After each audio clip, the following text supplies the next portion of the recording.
क्या होगा यदि सूर्य चमकना बंद कर दे? क्या होगा अर्थ घूमना बंद कर दे?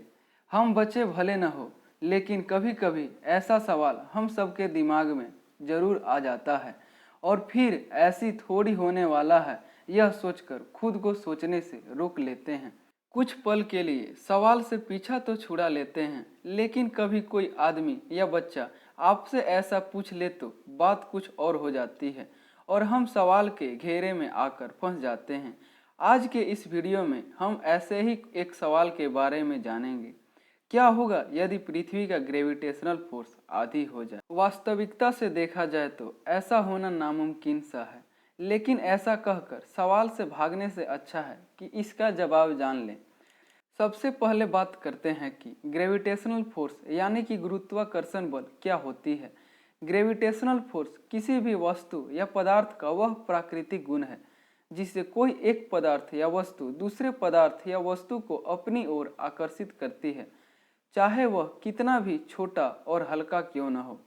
अब आप सोच रहे होंगे कि यदि ऐसा होता है तो हर एक वस्तु दूसरे वस्तु को खींचनी चाहिए, लेकिन ऐसा कहाँ होता है? आसपास की वस्तुएं कहाँ एक दूसरे को खींचती है? जी हाँ, आप बिल्कुल सही सोच रहे हैं, क्योंकि सर न्यूटन के अनुसार ग्रेविटेशनल फोर्स ऑब्जेक्ट के मास और उनके बीच के डिस्टेंस पर डिपेंड करता है। अब आप ही अनुमान लगाइए, अर्थ का मास जो कि 6 × 10⁻24 kg है, जिसकी तुलना में हमारे आसपास की वस्तुओं का मास कितना गुना कम है। यहाँ पृथ्वी की तुलना में वस्तु का मास बिल्कुल कम है, इतना कम कि इसे नेग्लिजिबल सा माना जा सकता है। इसी वजह से आसपास की वस्तुएं एक दूसरे को खींचने की बजाय अर्थ की ओर आकर्षित रहती है। इसी कारण से हम पृथ्वी की सतह पर टिके हुए रहते हैं और आसानी से चल पाते हैं। अर्थ का ग्रेविटेशनल फोर्स को ही ग्रेविटी कहा जाता है। अब बात की जाए क्या होगा यदि पृथ्वी की ग्रेविटी आधी हो जाए। यदि ऐसा होता है तो हम अभी की अपेक्षा ज़्यादा ऊंचाई तक जंप कर सकेंगे।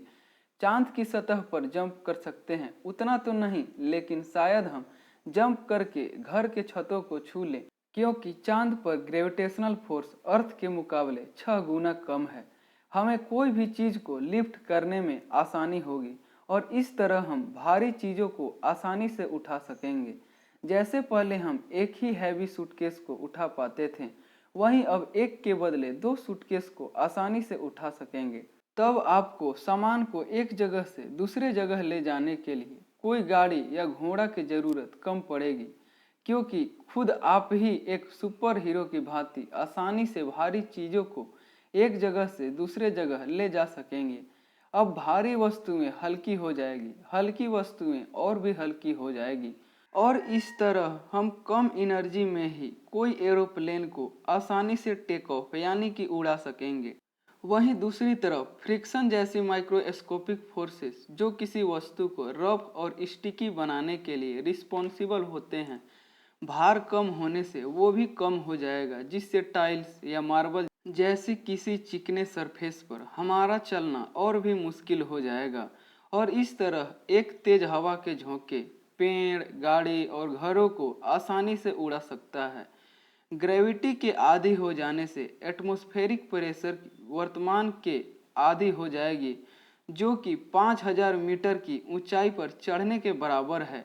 ऐसी स्थिति में हमें ऑक्सीजन की पर्याप्त मात्रा न मिलने की वजह से श्वास लेने में कठिनाइयां होने लगेगी, शायद दम भी घुटने लगेगा और ऐसा भी हो सकता है कि हम जिंदा भी न रह पाएं। ग्रेविटी आधी होने के कारण चांद भी पृथ्वी को कम फोर्स से खींचेगी और चांद अभी की अपेक्षा कम स्पीड से पृथ्वी के चक्कर लगाएगी। समुद्र में उठने वाला टाइड्स यानी कि ज्वार भाटे को भी कम कर देगी, जिसका मतलब समुद्र की लहरें अभी की जितना तेज नहीं होगा।